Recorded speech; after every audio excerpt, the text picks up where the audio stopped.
Hi, welcome to the Chosen Few Expats Show. I'm Alonzo. Today we have joining us a special guest who has been an expat from Costa Rica for 8 years. He is a person who's a relocation specialist, a shipping specialist, your international relocation partner. Pablo Arias is joining us today. So welcome to the show, Pablo. Hey, Oh, wow, you how jumped are in. you? Hope you didn't scare everybody. Hey, man, welcome. Thanks so much for joining us. Appreciate your time today. So we want to get started. Basically, if you can tell our subscribers a little bit about your background and how you decided to become an expat in Panama. Okay, there is a lot to say. The first thing I want to just point out is I've been driving, coming, visiting Panama for over 8 years, and I actually lived in Panama. So I actually lived in Panama about a year and a half. Spent that time. It was just for work in Penonome, which is like right in the middle of the country. So that's a few months in Penonome, near Penonome, and the rest of the time, about six months in Panama City in Albrook. So like right behind the local airport that's called Albrook. And it's been a fun experience. I have always been attracted to Panama for business for many different reasons. Then I have friends, and for what I do, which is international moving services. It's a country where a lot of companies, banks will have operations, and a lot of industries will move their employees. Panama is the hub of the Americas, so it's right in the middle. It's a place where everything is connected. Flights from Panama are direct to the US, but they are also direct to South America, and it's also a logistics and shipping hub. So we have the Panama Canal, so all shipping companies will have offices here. So for me, helping professionals to move internationally to Panama and from Panama to other countries is being good for business. Um, that's kind of like my core, and more in the last 3 years we've really specialized now, not in the corporate side, but on those expats who are looking to move from Canada, from the United States to Panama, and they are usually retirees, or what you call this new digital Oh, you got nomad. the digital nomads, yeah. Yeah. It's kind of like a new thing, in the last, I mean, 5 years ago, you didn't know what was a digital nomad. And now it's like everybody wants to be a digital nomad. It's cool. Right. So in the last few years, we've been helping some like business owners that their business is completely online, kind of like a little bit of what you experience. You have your business is online. So why am I going to live in, I don't know, West Virginia or whatever place in the US? Now I could be living on the ocean or close to the ocean, into a place that may have lower cost of living. So I had a lot of those customers for many years. We had retirees, people who's looking to retire and to get the most of that retirement. And then they decided to end up doing an international move, and they ship in their car, household goods. And we help with all of that process. Okay, it sounds great. So, when you're in your experience in Panama, can you tell us like the basically three things that you like about your experience in Panama as an expat for the time that you do spend here? Well, it's to me it's kind of like simple, because for me it's a lot of it is business. But Panama, and I can put, and this is a very common question for expats. I don't know if you experience this. You thought, but maybe should have moved to Costa Rica, Belize, or Panama. I have an idea in my head. Like in the last, like for many years, I've been spending time in the two countries and doing business in the two countries. So Panama, one of the first thing, is less expensive than Costa Rica. So it's like, if you want to give this to your audience, having the perspective of someone who was born in Costa Rica, having to own businesses and properties in Costa Rica. I am in Panama. One of those things that the cost of living between the two countries, I think it's about 20 to 30% less in Mm. Panama. So it's a good advantage. Uh, so it's good for business, and it's also, I would say, less bureaucratic. I'm saying less than Costa Rica and less than many other countries in Latin America. Uh, like a lot of things, customs. When you do something in Costa Rica, like you ship something in Costa Rica, it could be 3 weeks. for customs alone, just household goods. In Panama, it could be a week. So the bureaucracy is there. I'm not saying it's not there, but it's less bureaucracy. It's more business oriented than many other countries. I cannot imagine Ecuador, and I do a lot of business also in Nicaragua. So Nicaragua is similar. Super bureaucratic. You need to know people. You need to know who is the friend of the friend of the friend. Who can help you do things. Um, Not saying that doesn't happen in Costa Rica or Panama. What I'm saying is, in Panama, if you have everything in line, everything is fine. Oftentimes, you don't need to go through that, entire friendship of a friend. You know what I mean? Yeah, that's Uh, an interesting perspective because I've always heard how bureaucratic Panama is. So, not having known about what it's like in Costa Rica, Ecuador, these other places, it's interesting for you to say that there's less of that in Panama because it I've always is. heard that there was, and it does seem to be more red tape here when it comes to getting certain things done. But There is red tape. interesting. I'm not saying it's not. But wait until you live in Costa Rica and tell me. Yeah, there's levels. It's that. In Costa Rica, it's there is a lot more of that red Mhm. tape in many different areas and institutions. One, this is a big one. Just so you know, Panama and Costa Rica. So the two countries compete to attract expats. You as an expat are bringing down opportunities. Sometimes you come buy a property and you hire a maid, and then that person has a job and there is money in the economy, right? And this is why the Panama government, for many years, offer incentives. You don't have to pay import taxes on your car, or no, you have to pay import taxes on car, but it's a less, it's a lower bracket. You get a little discount, but on your household goods, you don't have to pay import taxes on your household goods. And the immigration process is fairly easier. So they have visas for retirees. So the Panama government has been working, and for many years has been very competitive on these things. In Costa Rica, all of that, like, that doesn't exist. You're paying for taxes on everything. You go through the process, and just recently, they 2 years ago signed a law in Costa Rica saying that expats are not going to pay import taxes. They're going to get a import tax, a special treatment for Discount. Hmm. two vehicles when you bring that into the country. So you wanna understand bureaucracy. It's over 2 years since this law passed, got signed by the president, got approved by everybody. It has not been implemented.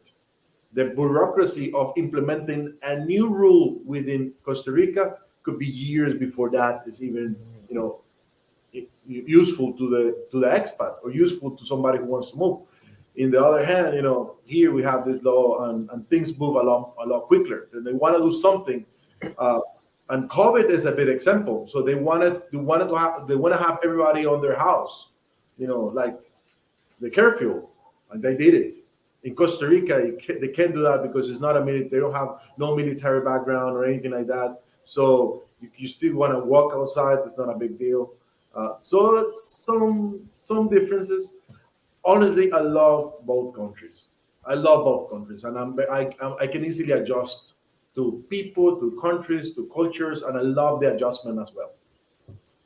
And that's interesting. You mentioned that about enforcing the COVID lockdown situation. Because I'm thinking back to our trip. We took a big trip to Costa Rica last year, and I did see like markedly less number of police in Costa Rica, like a lot less, just in general.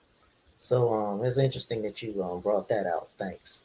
So what would you say then are a few things that maybe cultural shocks or surprises for some of our subscribers who are considering making a move to Panama, or just some of the annoyances that you've experienced through your time living here?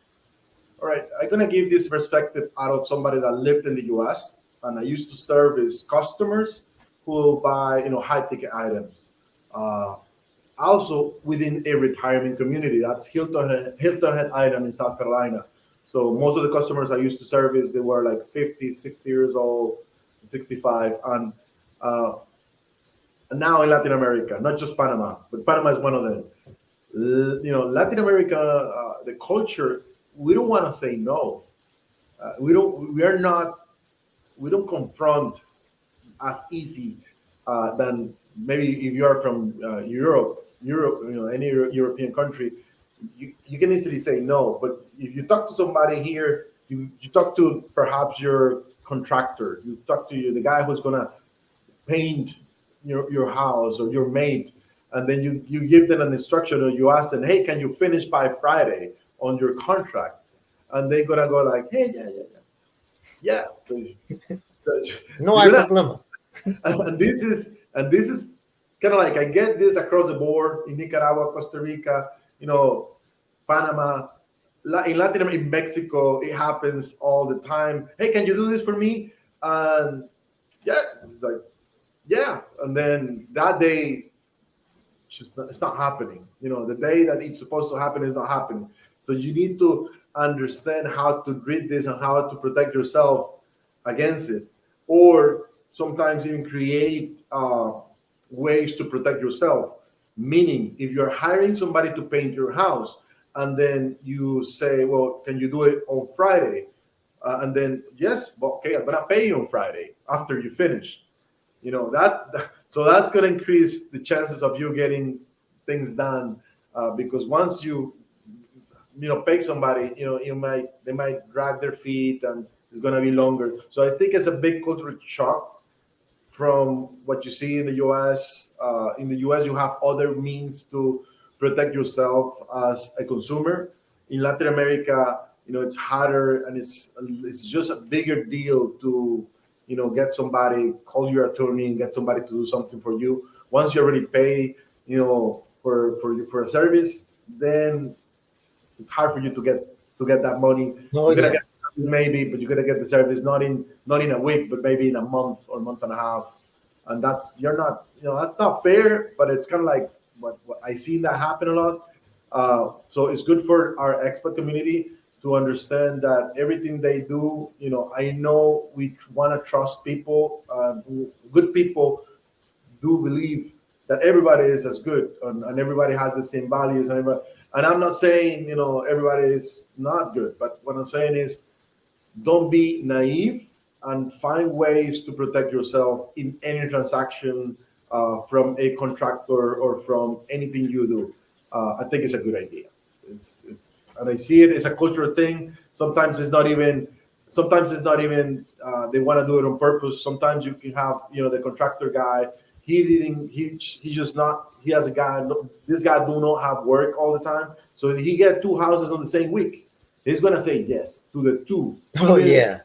even he knows that he's not going to finish the two jobs, but he's going to try to get the money out of the two. And then so I know it's not fair, it's not professional, and I know this could happen. Just be careful, whatever you hire, say, you know just buy the materials so you can control that, and do not pay everything up front, because oftentimes that's the kind of like the key of getting somebody to execute at the right pace.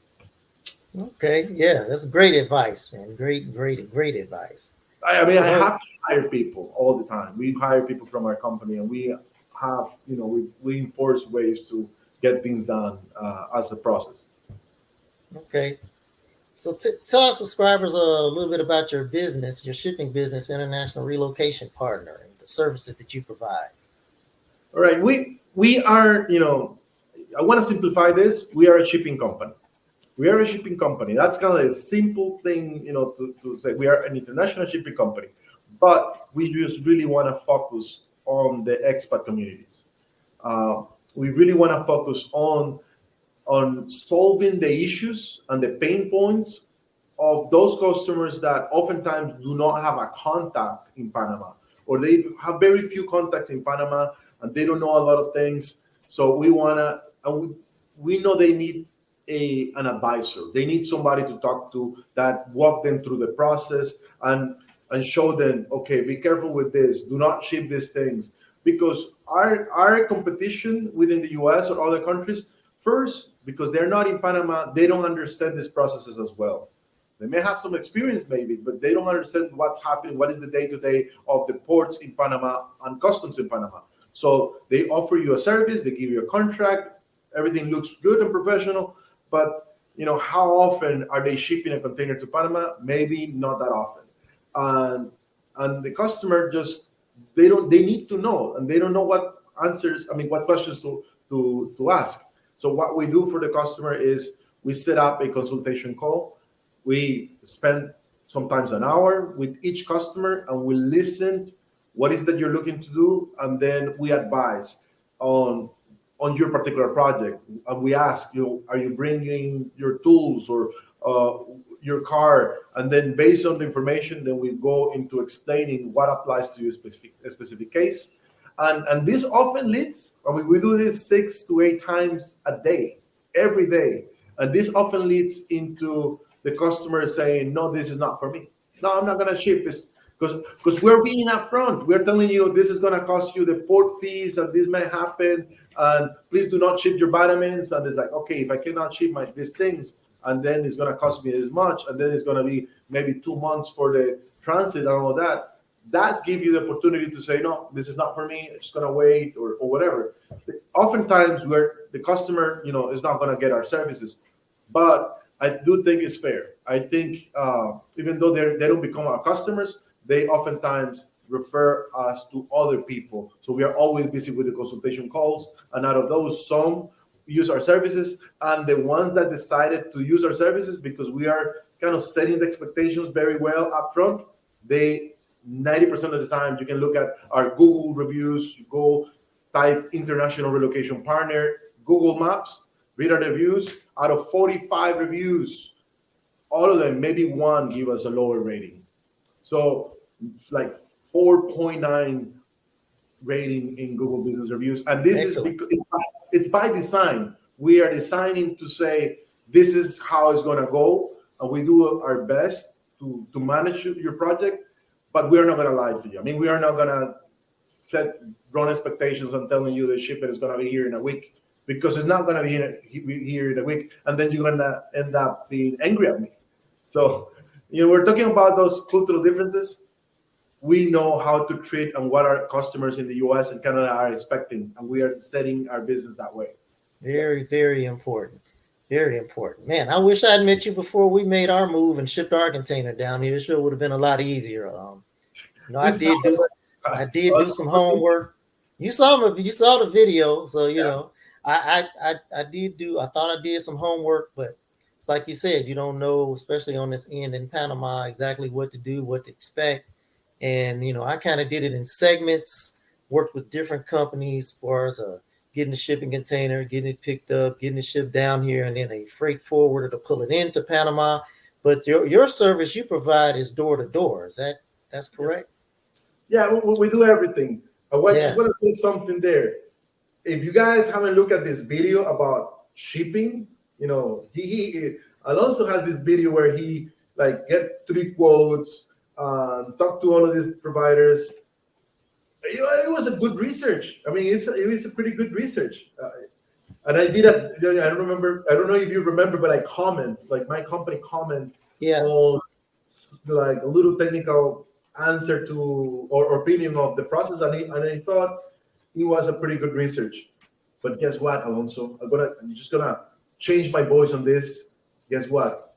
9 out of 10 of our expats do not do the research you have done, and that they end up having the shipment stuck at the Port Balboa or Port Balsamillo for weeks, sometimes a month, paying thousands of dollars in storage fees. You did the job and you end up working good, or maybe, maybe a little hiccups, but you end up yeah. But what I'm saying is a lot of people don't even do any research. They just go with the first company or whatever company give you the lowest bid. And I'm not saying saving money is bad, but what I'm saying is doing the research is key, and talking to somebody. Not even talk to me. Talk to somebody that knows about this on this end, and then you're gonna save a lot of headaches. Yep. Yes, no doubt. That's a little commercial. Yeah.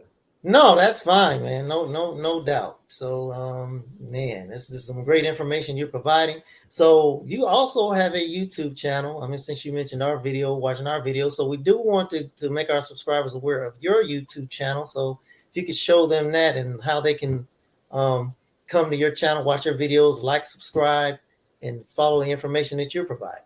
Yeah, thank you. Well, it's simple. Our company is International Relocation Partner. So you search for our name, International Relocation Partner. And what we have in our channel is just basically interviews. We are interviewing expats, expat leaders, and not just for Panama. We do it for Costa Rica, for Mexico, for Panama, for Portugal, and Spain. So those are the 5 destinations that we're working on helping expats to move to. And we just want to get somebody from Spain, give their their ideas and feedback and perspective on this. So just search International Relocation Partner in YouTube, and we have quite some videos there, and interviews and opinions. That's what it's at. Also from Nicaragua, we have a few.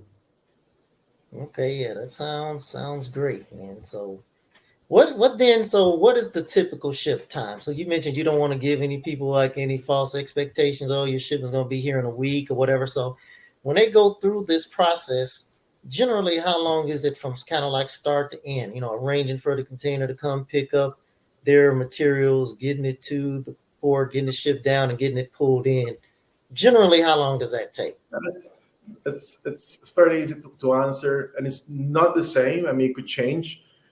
These container vessels, these big gigantic boats on the ocean, they have routes and they stop in many ports. Let's say you're coming out of New York, and then that they will stop in in Baltimore, and then it goes to Charleston, and then it goes to Savannah, Georgia, and then Jacksonville. So that's what takes time. That's what takes a lot of time, because every time they have to stop, unload containers, so they unload things and they load containers or pick up more containers. And that process oftentimes takes about 5 weeks. When it lands to Panama, it's fairly quick. If your agent, or it should be about a week at the most. If you have everything ready, you have all the paperwork ready, you have your immigration process already, moving, a letter from the attorney, your passport, and the original passport. You have your documentation package for customs ready. I seen it in 3 days at customs, in and out in 3 days. If you have a car, it's a different story. But if it's just your household goods, 3 days, and worst case scenario, a week. We can have the very worst case scenario. So it's 5 weeks. Just put another week there for this additional process. So 5 to 6 weeks. Okay, yeah, that's not too bad. That's not bad at all. I don't know what else people can expect to hope for with such a complicated process. So no, it's not bad at all.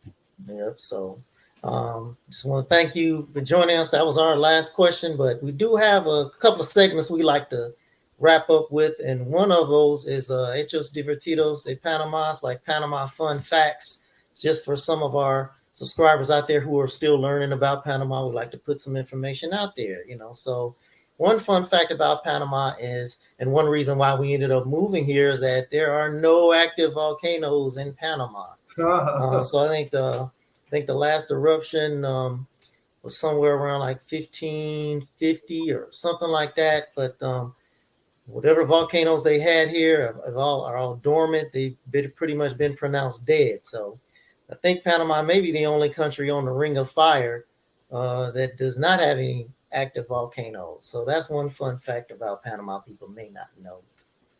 Interesting. I didn't know that. Yeah, it doesn't. I mean, because you guys, in Costa Rica, you got Arenal, and you got a bunch of volcanoes, and they're active. They're active. We can't even begin to talk about Nicaragua and Guatemala, and I mean, so there is very few earthquakes in Panama. Yeah, also very few earthquakes. In Costa Rica, maybe once or twice a year, you feel a little shaky. You're gonna okay. Earthquake, yeah. So that's that fun fact of Panama, and we like to wrap it up with a segment called Panama Sabias, which today is going to tie in closely to the fun fact. So, did you know, Pablo, that the Panama Canal was almost built in Nicaragua because Nicaragua was lobbying for it, and there was some debate within the U.S. Senate of whether to go with Panama or Nicaragua. So there was a Panamanian official who sent every U.S. senator a postage stamp. And we're going to show this postage stamp when we post this video. But this postage stamp shows one of Nicaragua's huge volcanoes on the stamp. So when all of these senators got it, they thought twice. It's like, oh, yeah, that's right. A lot of volcanoes and eruptions in Nicaragua. They're like, we better build this thing in Panama. So, the Panama Canal was almost built in Nicaragua, Pablo. Did you know that? I didn't know. That's crazy. I had to get able to get you on that one. But we'd like to wrap it up with a couple of things like that, just to educate folks. If they're going to come to Panama, they need to start learning some interesting things about it, some stuff you can share with your friends and family that, they may not know, or even a lot of Panamanians. I dropped some of this stuff on Panamanians, and then they don't know. Yeah. So, but I want to thank you so much for joining us, Pablo, and very much appreciate your time, and it's been great. And you guys be sure to go to Pablo's channel, subscribe, and watch those videos, get educated on how to make your international move to Panama or other countries, Mexico and other countries that Pablo services. Thanks so much. Again. All right. Take care, everybody.